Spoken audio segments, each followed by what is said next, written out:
On today's show, we're going to talk about a very common question. Should you start Social Security early and invest those benefits, or should I wait and delay for a larger guaranteed income later? It's a decision that goes way beyond just the break-even math. And today, we're going to unpack the real trade-offs you need to consider. Welcome to another episode of the Simply Retirement Podcast, where we want to empower and educate women to live your retirement on your terms.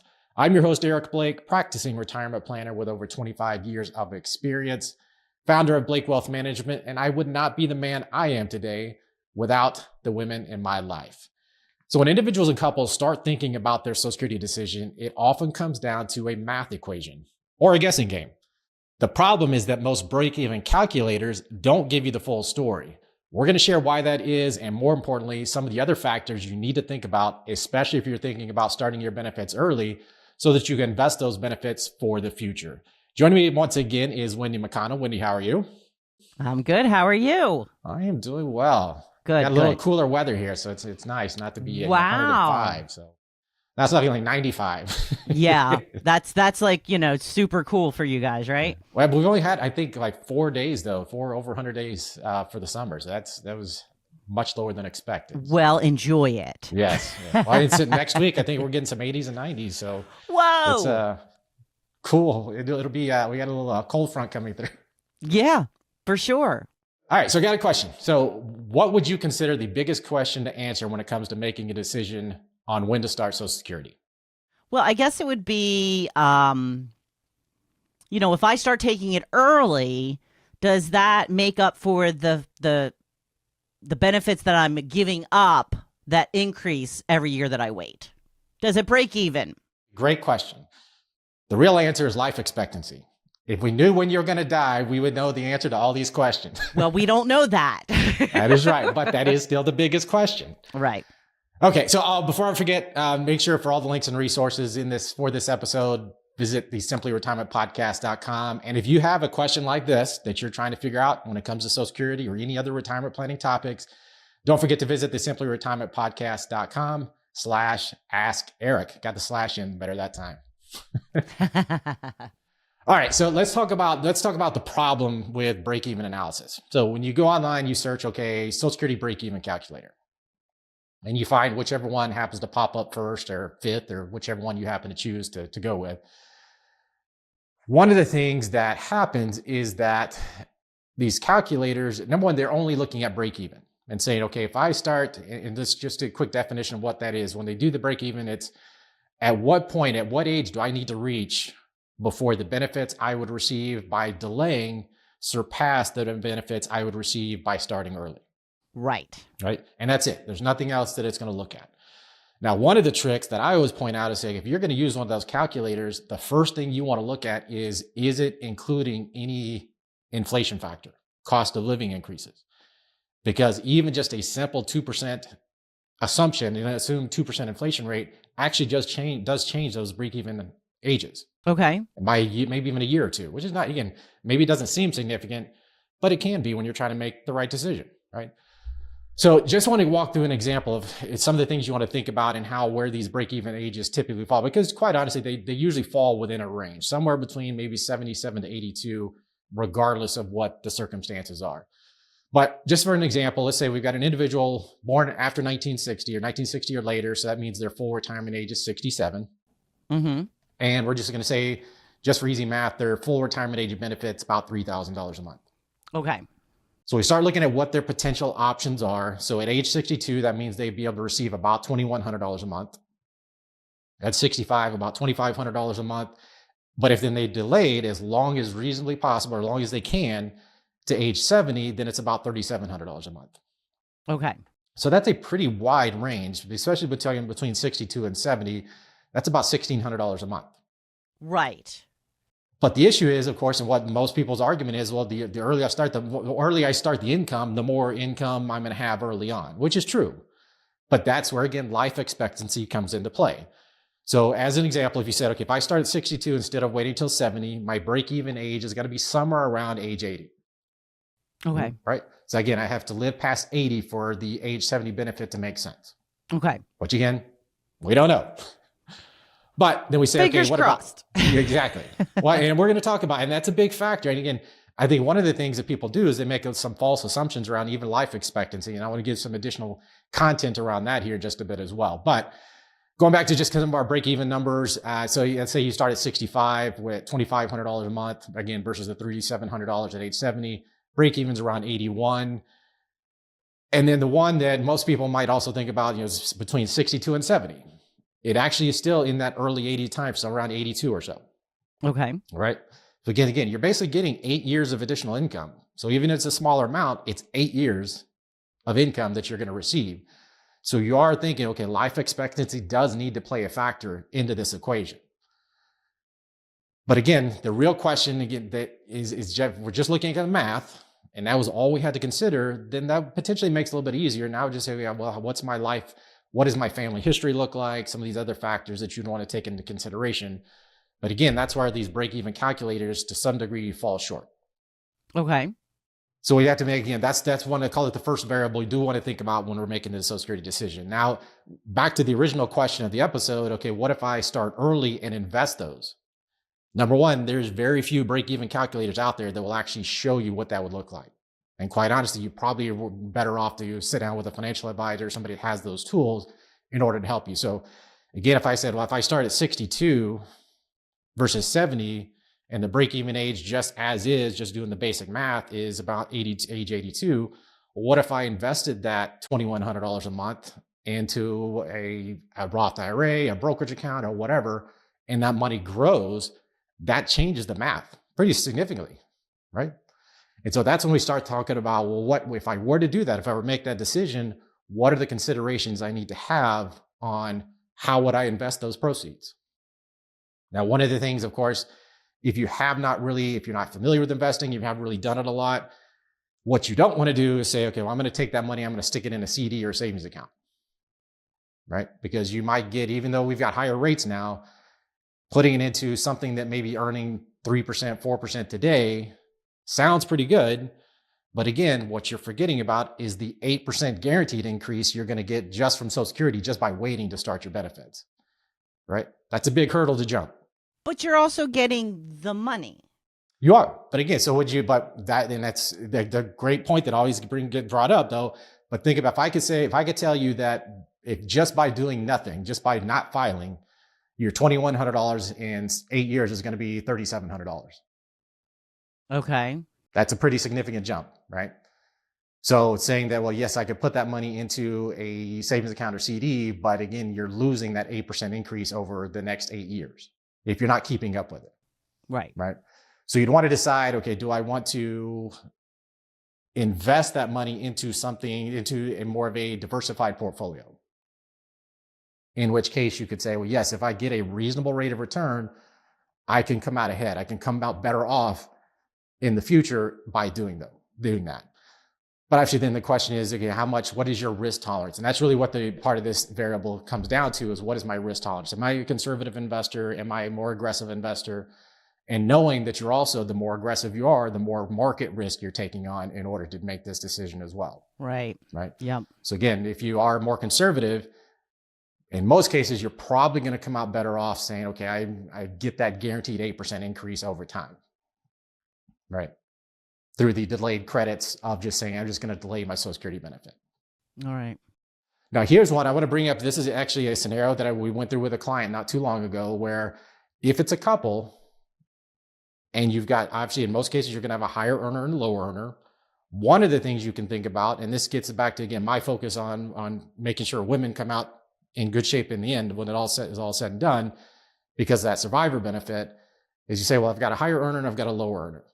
And we say, well, what are our options in that case? How does that change our conversation around what we can do? So in their case, for example, so she had retired a little bit earlier. He was going to work for a while. So because she was the lower earner, we said, okay, what do we say? Okay, let's start her benefits and fund a Roth IRA. So you're taking the benefit she's receiving it and putting it into a Roth IRA. Right. You can make it a Roth contribution. Exactly. Okay. And then for him, he didn't want to start his benefits because he was working full time. He was, at the time we started the strategy, he was under full retirement age. So he would have been exposed to the earnings test. But ultimately, again, he was continuing to work for a while. He's going to probably retired closer to 70. So he was growing his benefit over that time period. But more importantly, he was growing the survivor benefit, because we know based on longevity, expected life expectancy, all those things, plus him being the higher earner, that when he passes, his benefit is also going to be her survivor benefit. Mm-hmm. Yep. So again, that's where these break-even analysis tools fall short, when you're looking at all the variables that we might be able to consider when we're going through these conversations about when is the optimal time to take Social Security. And that's really where I think the difference between maximizing your Social Security benefit and optimizing your Social Security benefit, where you can actually look at these different scenarios and say, well, what would put us in better shape over the long term? All right. Yeah. I don't want to leave any money on the table. I want to take advantage of everything I have coming to me. I want it. It's mine. And I completely agree. But again, that's where, again, saying, okay, well, I want the money today. I would rather have it when I'm 62 because, I've got things I want to do. And all that is true. But when you're sitting there at 85 and you have 35% less money than you could have otherwise coming in, guaranteed, how would that change your equation? And that's the hard part, of course, is saying, okay, how am I ever going to know how I'm going to feel 20, 25 years from now? But I think that's also where the next part of my conversation is around life expectancy. Okay. Because I think if you just take the basics, and again, when we hear all the news, especially when we had the COVID crisis and we're hearing in the news that the average life expectancy has declined recently. I think the one thing people don't think about when it comes to this decision is when you hear the life expectancy. So for example, according to the CDC, as of 2023, average life expectancy was 78.4 across the board, 75.8 years for men, 81.1 years for women, right? Okay. But here's the problem with that is once you've reached age 62, once you've reached age 65, your life expectancy now is greater. Your life expectancy is what? Greater. So longer. You're expected to live longer than the averages at that point. Oh, once you hit those numbers, you're saying. Right. Okay. Exactly. So according to Stanford did a study, Stanford Center on Longevity, for healthy, non-smoking 62-year-old couple, there's a 50% chance that at least one spouse will live another 30 years. Okay. To 92. So basically from 62 to 92, there's a 50% chance, which means one or the other is going to. Right? Just based on those stats. It can happen. We know which one. We have a pretty good idea of which one it's going to be. It doesn't mean it's not a guarantee. But again, if there's a 50% chance, one or the other is going to live another 30 years and be 92. Right. So that's where these break-even analysis tools, these calculators fall short. Right? I get what you're saying. So then we say there's also a 25% chance that one of them is going to live to 97. So another 35 years. So 25%, it sounds low when you just throw it out there, but realistically, pretty decent chance that one of the spouses could live as long as 97, right? And even when we're talking about some of the planning, when we're doing planning, putting together a retirement plan, we're usually using somewhere between 95 to 100 as the end of the plan. Okay. And even then, we're just guessing we're taking the best educated guess we can. Right. Because you just don't know. Yeah. Again, that makes this whole process much easier if we know the exact life expectancy, right? Well, and it's such an odd, it's such a thing that you've got to kind of figure out because, you've got two sets of parents, two sets of grandparents, and it's like, okay, how long did they live? And then you're like, well, they didn't live long at all. And you're like, well, that's not going to be me. That's not fair. I don't want it to be. I guess I have the best scenario would be two really long living sides, but I have one that lives really long and one that didn't live that long at all. Right. And he's like, which one of those am I? Which side did I get more from? I'm going to call it at 90. Right. And again, but again, even just using that, just saying, okay, kind of jokingly say 90, that's past all these life expectancy factors. And again, using that break-even analysis, saying, okay, when people will make that argument, well, I want to start at 62, I want to start as soon as possible. Mm-hmm. Okay, just knowing you are giving up potential income down the road, and just be comfortable. You got to be comfortable with that. And you can't come back to me and say, well, you should have told me. I'm like, well, All right, let me throw this scenario at you. Okay, I'm 60, let's say 64. Okay, not yet at full retirement age, but I am retired. Mm-hmm. I'm trying to decide whether I'm going to start taking Social Security because I want to travel. Okay. So I want to travel for the next 5 to 10 years. So when this lower income that I'm passing up, I'm just going to be sitting in my rocking chair or going to the pickleball court every day. So that, at that point, What's wrong with that? I don't need as much money is what I'm trying to point out. Well, so that's really where the planning comes in and saying, okay, if we're looking at these decisions, if you're telling me you're retiring at 64 and Social Security is going to be part of that equation, if you're able to retire at 64, most likely Social Security is not your only income source. Right. Right. We're thinking, okay, we've got investment assets, we've got IRA accounts, we've got 401ks, we've got all these other assets. So now we have to start putting together that retirement income puzzle of saying, okay, do I have enough other income sources that I can draw from the age 64 to 65 to 66 to 67 to allow my Social Security benefit to continue to increase? Okay. So you're saying if you have other options, use the other options because it's more beneficial. Right. And that's where, again, when you're talking about the Social Security decision, if Social Security is if that is your income source, you have no choice. You got to make the decision based on your situation. Say, okay, if that's the only source of income I have, if I can no longer work, and I think that's the people a lot of times we always want to think about retirement and putting yourself in, being work optional and financially independent. We want all these things to happen, but there is going to become a day where you are going to have to retire, right? Either that or you're just going to pass away. One or the other is going to, whichever one happens first, you don't know, but you're going to have to retire because whether it's physically or whatever is going to be the case. We hope that it's by choice, but of course, that's not always going to be the case. But if you get that to that point where you can no longer work for whatever reason that might be, and Social Security is it, you got to make the decision. You're just saying, I'm flipping that switch and we just move forward as best we can. Okay. Right? But if we've got other income sources, or you're able to work part-time, or you've got a pension, you've got some of these other income sources, that's where putting together, again, that retirement income puzzle becomes so valuable. Of saying, okay, where's my income going to come from that would allow me to delay those benefits beyond my retirement age to 67 or to 70 or whatever the case might be. Now, we've also got to factor in with that, if you are truly retired and we're not worried about earnings, then we don't have to worry about the earnings test. But if you start early and you're still working, then that part has to be part of the equation as well. Is, okay, am I going to be subject to the earnings test? Which leads us also to some extent to our next piece of this equation is taxes, right? So we've got some other factors that are going to be in play for at least for the next few years for anybody who may be 62 today or 63 or 64 or 65 and maybe making a decision about Social Security in these next 4 years while we've got this new tax law where now we have this age 65 plus deduction of $6,000 per individual. Okay. So either that, number one, based on your situation, does that put me in a position where I can actually reduce how much my tax bill is going to be when I start Social Security because of that deduction? Again, the statistics are, at least what Social Security says, up to 90% of individuals will not be paying Social Security or tax on their Social Security benefit, not because Social Security is now tax-free, but because of this new deduction. Or if you're in a situation where I've got retirement assets that I could turn to, does that give me more tax planning flexibility over the next 4 years to say, well, this is going to give me lower income years to draw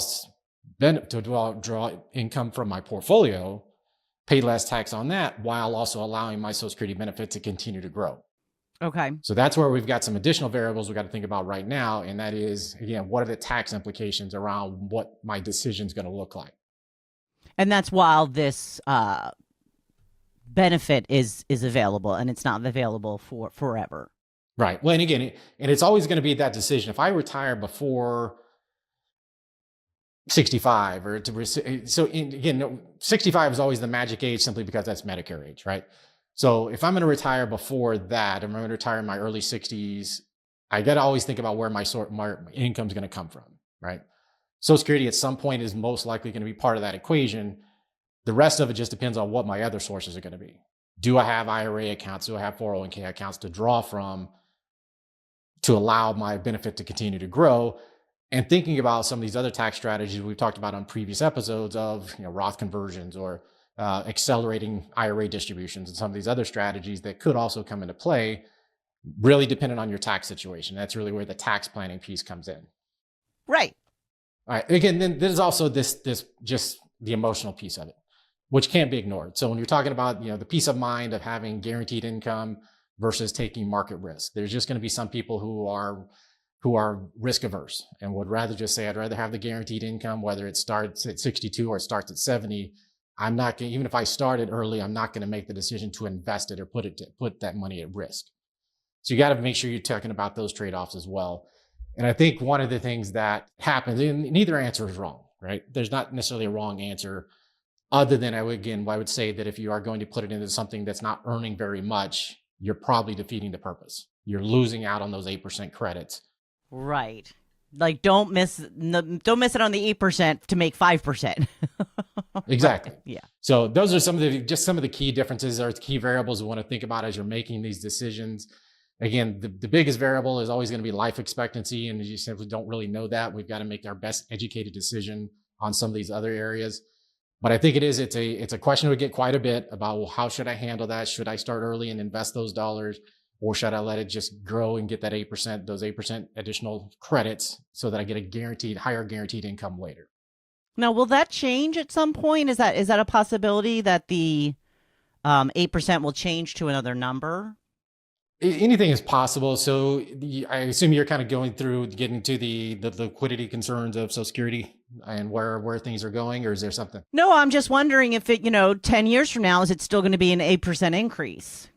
There's always a possibility that can change. Now, would that be one of the areas that could change? I really don't think so, because I think there's other areas that they would probably look at first. Okay. So when you think about, again, just for historical reference, the last time we really had any type of significant change to the Social Security system, specifically around like retirement age, was 1983, right?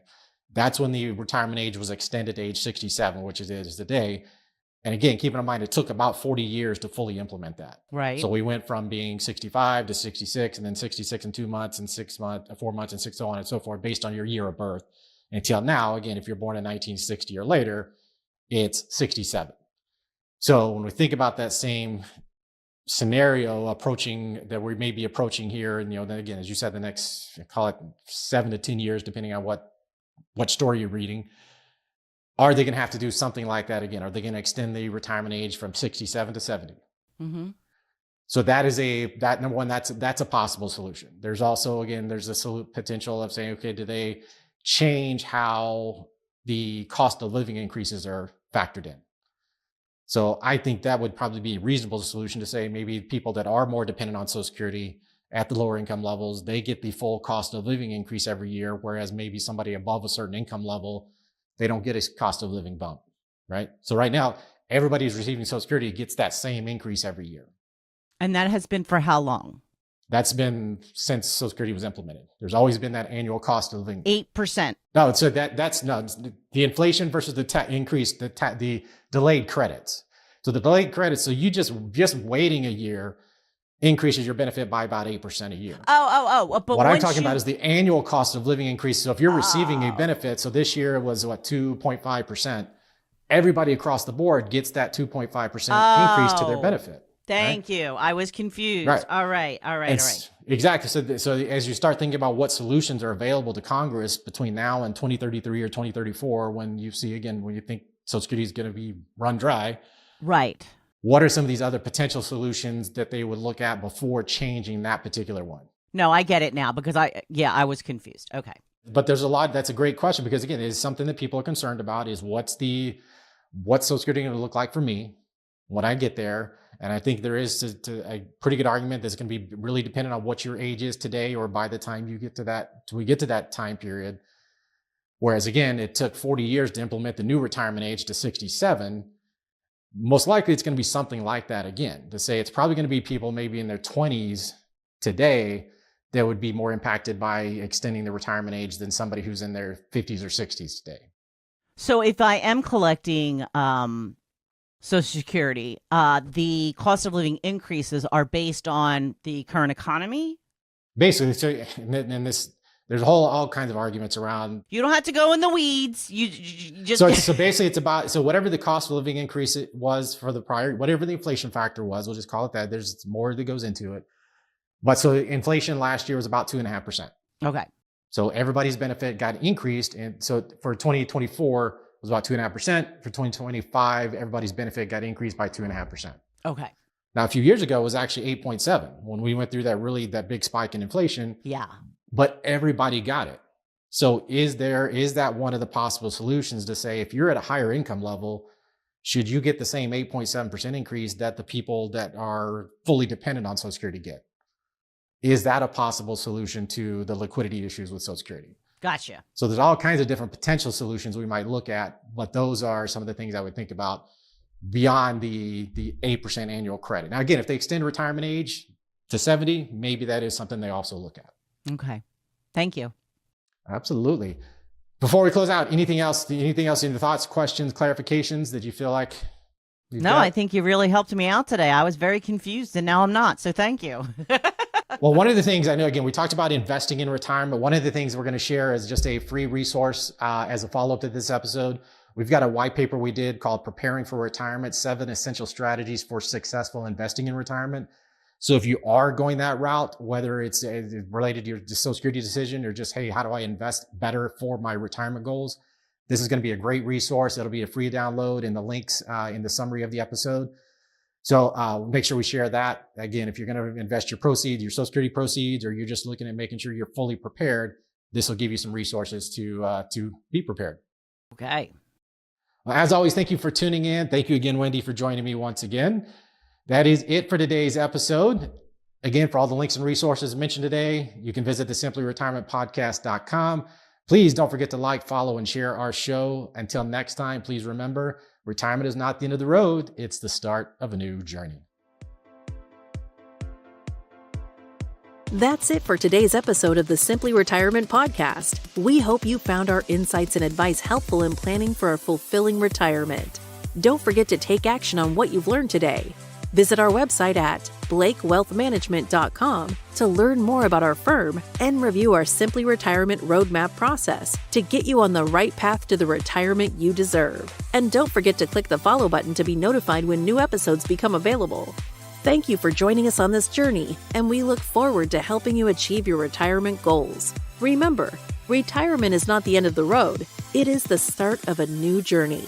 So embrace it and make the most of it. Until next time, take care. Content here is for illustrative purposes and general information only. It is not legal, tax, or individualized financial advice, nor is it a recommendation to buy, sell, or hold any specific security, or engage in any specific trading strategy. Results will vary. Past performance is no indication of future results or success. Market conditions change continuously. This commentary reflects the personal opinions, viewpoints, and analyses of Blake Wealth Management. It does not necessarily represent those of RFG Advisory, their clients, or their employees. This commentary should not be regarded as a description of advisory services provided by Blake Wealth Management or RFG Advisory, or performance returns of any client. The views reflected in the commentary are subject to change at any time without notice. Advisory services offered by investment advisory representatives of RFG Advisory, a registered investment advisor, Blake Wealth Management, and RFG Advisory are unaffiliated entities. Advisory services are only offered to clients or prospective clients where RFG Advisory and its representatives are properly licensed or exempt from licensure. No advisory services may be rendered by RFG Advisory unless a client agreement is in place.